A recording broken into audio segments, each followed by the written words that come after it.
In today's Threading Thoughts, we talk about video marketing and its various facets. Brands have used video marketing as a strategy for long. While this is not new, what has changed is how important video has become on every platform and every channel. It has assumed a central role in outreach and campaign efforts and is no longer just one part of your overall marketing plan. It's social strategy. It has global reach, and what really matters is your audience. Video production is more cost effective than ever. You can shoot high quality videos with your smartphone. But there is a lot more to video marketing than just having a good camera and lighting. Navanee Viswa works with organizations to kick off their video marketing initiatives. As video marketing is getting hotter day by day and companies are facing challenges to adopt it.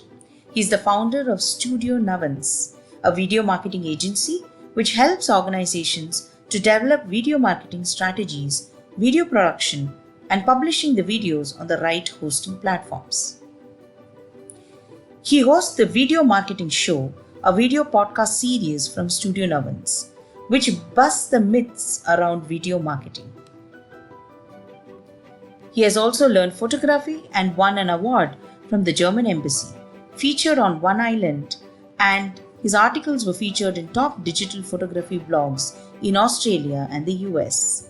He has conducted various workshops, webinars related to contemporary videography, video marketing, and photography. Welcome, Navin, to this podcast. I'm so happy you were able to spare time today and join us. Thank you so much for joining us. It's my pleasure to be on your show, Mridula. I'm so glad to be with you today, conversating about the topic. Thank you I'm so excited. much. Thank you so much. The pleasure is completely ours. You mentioned, 4 important metrics for video marketing. So, what are they, and how do you make the most of them? Actually, what happens is when a common person, when they watch video, or when someone starts video marketing, they immediately jump onto the first metric, which is video count. I mean the view count, and then it goes to in 2K, 20K, 50K, and then they just keep on going about it. And then if we apply a business perspective to that views, it serves almost nil purpose. Why? Because the algorithm counts a view as the moment someone watches for 3 seconds or so, the algorithm counts it as one view. Okay. So this is the way it gets measured. But if we apply business perspective, it carries almost nil value. So we have to go further than view count. What's next is something called play rate. Play rate is something number of people who have watched the video, not fully, just clicked the video, and number of people who have visited that particular page. For example, if that video is embedded on a website, number of views on the website and number of views on the play rate of that particular video. So this is one important metric which shows that whether how many people have visited the page and made it a point to watch that video. That says a very clear information about how does the page performs in order to make the person to watch that video. Or it gives some other insight that where the video has been placed in that video, in that page. Right. So these kind of little nuances, if we get into the detail, we can get lot of information about when we get deep dive into it. Right. The third one is view completion rate. How many people have completed that full video, where people have put in that many details and put that video together and published that video? How many people have watched that video till the end? And that is the whole point of publishing video. The view count becomes almost nil value now. Right. It's insignificant, right? It's insignificant, exactly. It's insignificant. View completion rate is the it's directly communicates the video's ability to hold the audience's attention. Whether the content is interesting or the video is entertaining or is it serves the purpose of distributing the knowledge or educating the viewer. Is it any one of it is achieved completely, then there is a most probable uh, the percentage of view completion rate would be much on a higher note. right. If this metric is on a favorable side, we can be safe that all the effort, whatever we have been putting, is bringing on some sort of results. Right. Because it has to engage the audience from the beginning till the end. Right? So instead of Yeah, just clicking, it's almost like a Facebook like. You sometimes you hardly read a yeah, post. You just click a like and you move on. So it is not really giving that value. exactly. Why Yeah, isn't publishing a series of videos on social media actually video marketing? I mean, don't they reiterate the brand by reposting and talking about it? yeah. When we publish videos, nowadays there has been this much information that we have to put a set of videos on a regular basis. But that conveys only a part of the purpose. We must publish videos on a consistent basis in a regular way. Either let's keep it in a weekly once, let's keep it Monday, 11 o'clock, let's publish one video. Even nowadays, people are going ahead and publishing videos on a daily basis, Right. on an alternate basis. So there is no, it should not be stopped at any point of time. Even when we put a set of videos on a social media, it works only for that certain period of time, because there are social media is working in such a way that there is only the recent data will only be shown to the viewer, the Correct. user. Correct. Correct. So in order to be in the recent part, you have to publish content regularly. This will be video marketing, right? I mean, if I keep putting it about a particular topic, isn't that considered as video marketing, or you would say that no, it's just disconnected video, so this is not really video marketing? Like, how would you define that? I can define the brand better. For example, I just put a bunch of videos. They might not completely relate to what I'm trying to say or the brand. Then that is not really brand marketing, is it? So it has Yeah, to be very it has pertinent to. around that one brand, and you keep building some value around it. Every video has to build a value. Is that it? Every video has to convey or share some amount of knowledge or information about your brand. Why that user has to reach out to your brand in a future time, whenever there is a need or requirement for that particular user. They may not be your customer tomorrow, they may not be your customer day after tomorrow, they may be your customer next year, Right. and they may never be your customer, but if they are your follower, they may bring on so many customers for you, Correct. Correct. because of they will be talking about your brand when you are not there, but your video was there and talking about your brand, and the information what you have shared impacted that particular person who may never be your customer, but he will bring on so many customers. No, that's very interesting, because this is long-term thinking. Then it's not just who do we get in the next 1 week, 2 weeks, right?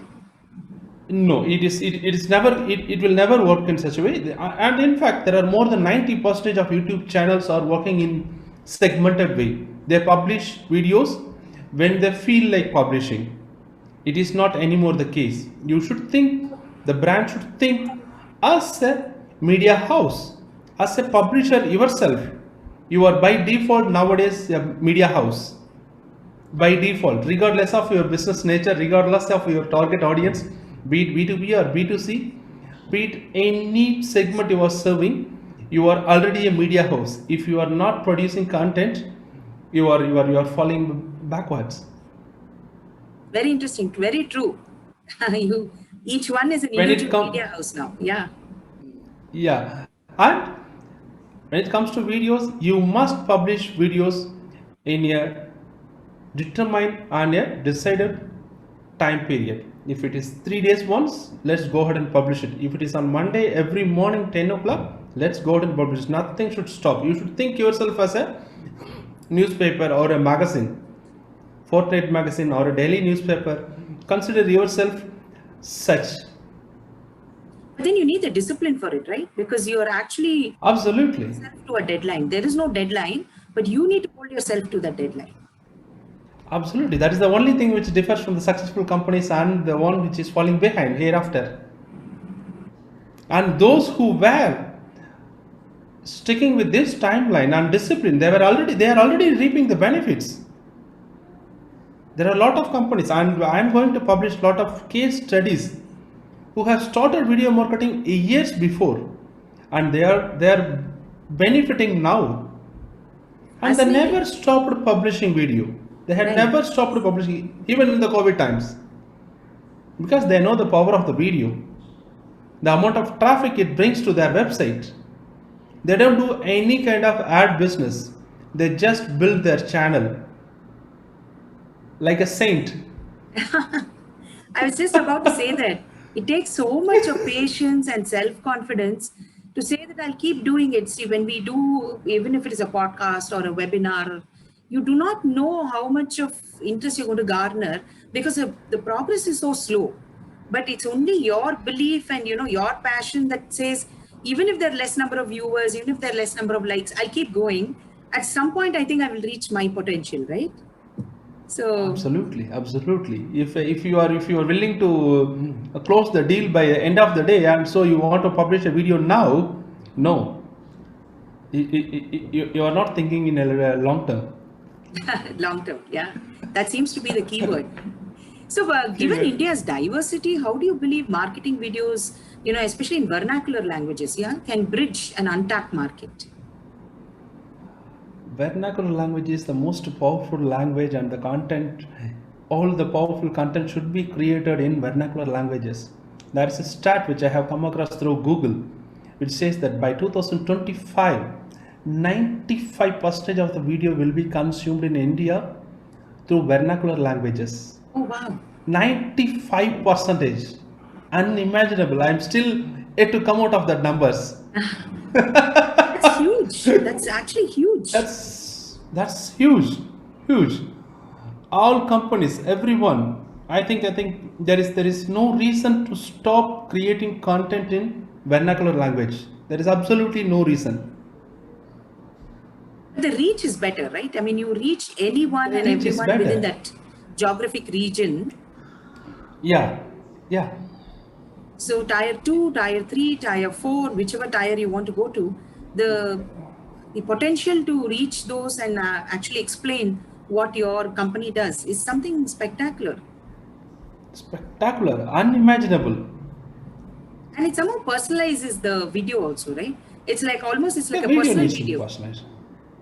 Yeah. Video needs to be personalized. And if there are certain few things which needs to be addressed. Either you have to share knowledge, share information which is helpful for your target audience, or entertain them. You have to do either one of this. Either Ah. share knowledge which is educating or entertain them. Do one of this, and they will bring on customer, or they themselves are your customer sooner or later. Believe me. How many firms do you think actually do video marketing in vernacular languages? I mean, are there a large group that do it, or is it just a small percentage as of now? I think they are very the percentage is very little, very little. Vernacular languages yet to pick up. There are only the individuals who build their brands.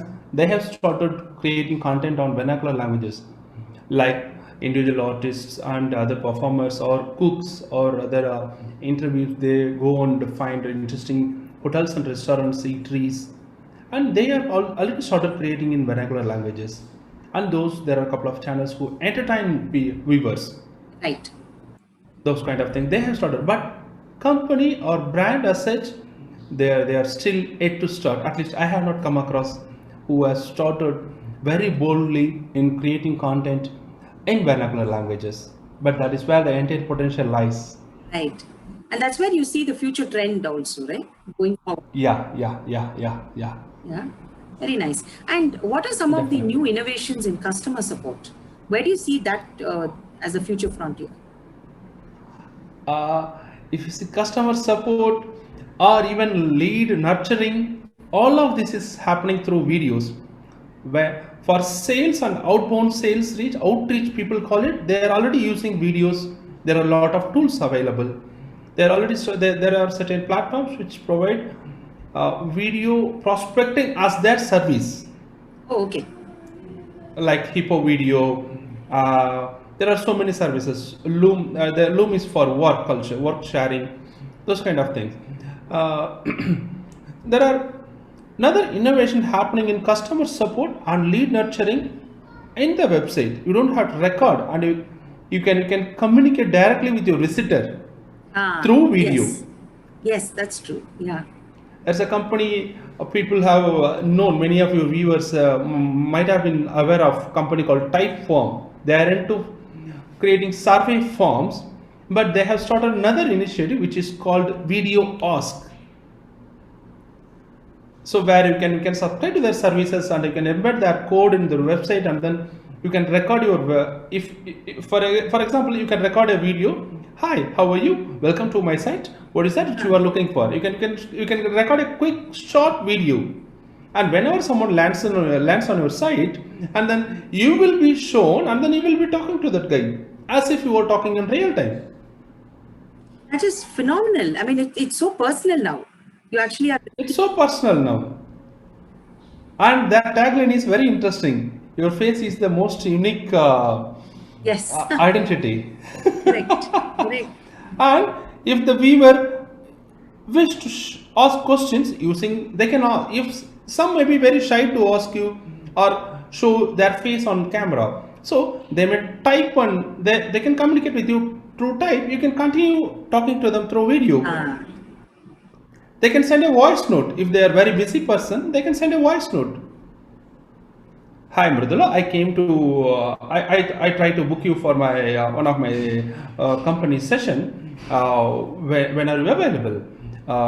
Can you help me how to take it further? They can send a voice note. They can just hold the webcam, and then they can send you a video message as well. Oh, Or right. they can just type it out. right. It is so much personalized now. Videos are literally changing the way we do business. No, but this is fascinating because you go to a website, an actual video pops up, right? Yeah. Yeah, a video pops up and it sort of is telling, how can I help you? It's so much like as if you're Yeah. meeting somebody in person then. And not just Yeah, typing. Some exactly. of us, see, for example, for me, I find it very difficult that I type and then the chatbot might understand, might not understand. If there is a helper on the other side, okay, customer service representative. But if the representative is not there, I'm trying desperately to make this chatbot understand what I'm trying to say. But getting a live visual person is almost like going into some sort of a showroom and talking to your sales rep, right? So Yeah, exactly. That is exactly the point they're addressing. we're progressing so quickly into newer areas of engagement, and it's becoming more personal. Actually, it's not becoming less personal, which what we thought technology would Yeah. do. Now it's actually becoming a little more personal. Exactly. Yeah, you put it very well, Mridula. You put it very well. Technology, we thought it is putting us apart. And so, with the people being bombarded with online content, what is the ideal video duration in the pandemic, and why? Also, people used to watch longer videos. Even if it is half an hour, people used to watch videos as long as it brings value to their time. It should educate them or entertain them. Now, the one side or type of content is on heavily on the rise is the short form of content, less than a minute. We call it a snackable video. Okay. People on the go, on the feed, on their any social media, they're just going through. If there is a video, most likely they will watch it, especially when it is less than a minute, because it is not asking to pause and spend a lot of time on the video. All it asks is to click the play button and then within a minute it shuts off. The message is conveyed well. So snackable video is on the rise. There is no sweet point as well. 2 minutes also people are consuming video. 4 minutes also people are consuming video. But after we cross 5 to 6 minutes, a sudden drop is happening. Right, right. That is there. But if you cross post 12 minutes, there is people are like the content is really good. They are sticking with the content. That is what the meaning is. Post 6 minutes, there is a sudden drop. But It then is you know, likely if to it's stick less than 4 minutes correct. So if there's a sustained interest, then it keeps going till the end, however long. till the end. However, the long it may be, it barely matters. But then, what do you think is a standardized, length of, say, a webinar or a podcast? What do you think should be the a better length, or at least a manageable length? Because when you're talking to people, usually, or in a webinar, they tend to explain each one's point of view, so it's quite lengthy. It can't be something that we can shorten too much. What do you feel should be an ideal length, at least a length duration? I think for webinars, I think there must be so many context should be put together. We can take it with what I can suggest is it should be taken with a pinch of salt. I would say 30 minutes would be a nice timeline. After the 30 minutes presentation is over, we can have another 15 to 20 minutes for discussion and Q&As. And there are cases where it's been happening even for 1 hour, 1.5 hour, 2 hours. Yes, yes. Webinars are also happening, and let everyone's participation is ensured. I think we should stick with somewhere less than a hour put together all. Okay. That would be the ideal duration. Okay. And podcasts? What do you feel about podcasts or video casts, whichever they? A podcast also, it is good to keep it less than 30 minutes. Less than 30 minutes is the ideal podcast time. Because what people does is, how do they listen? That is the way we have to think. People think while they are working out. People listen to podcast while they are working out. Either go for a Right. run. Absolutely. All that Even is when the they're place driving. when they are in gym, Yeah. when they are driving, when they are in gym. So 30-45 minutes, that would be the ideal duration for podcast, all of this. To keep it start till the end. There are podcasts in more than 1 hour, like Tim Ferriss show is 1 hour minimum. All his shows are minimum 1 hour, 1.5 hour, 2 hours. Yeah. There are a couple of podcasts, it reaches even 2 hours. Oh, wow. Yeah, Tim Ferriss does it in an interesting way. He keeps entertaining as well as they share a lot of information. As I said, as long as you are educating or entertaining, the duration barely matters. People are willing to spend time. As long as the content is engaging, Yeah, as long as the then content that's is that's engaging. the discussion they want to listen to, and that's why Listen you to, try and exactly. bring perspectives, right, and questions, and Yeah. absolutely. Thank you so much, Naman. It's been amazing talking to you. Thank you for taking time off and spending it with us today. Thanks, Mridula. Thanks a lot, Mridula. It's been wonderful talking to you. You asked all the right questions about video marketing and videos in general. It's my No, pleasure that's to be in your show. Thank you so much. Thank you so much, and it's very kind of you.